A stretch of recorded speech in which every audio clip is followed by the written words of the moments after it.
తొక్కితే అంత లేచపోటెక్కిన కెరటం నువ్వు, ఎంత తొక్కితే అంత లేచపోటెక్కిన కెరటం నువ్వు.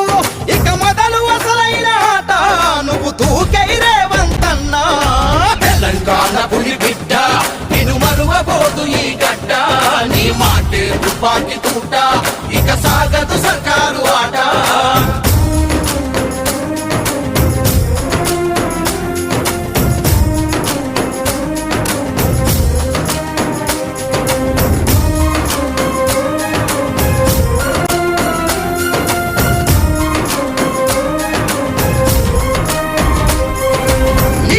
ఆపినా నిధులు ఆపినా అసెంబ్లీలో నీ గొంతు ఆపినా, అసెంబ్లీలో నీ గొంతు నాపినా, నిన్ను నమ్మిన ప్రజల కోసమే నిరంతరం నువ్వు శ్రమిస్తున్నావు.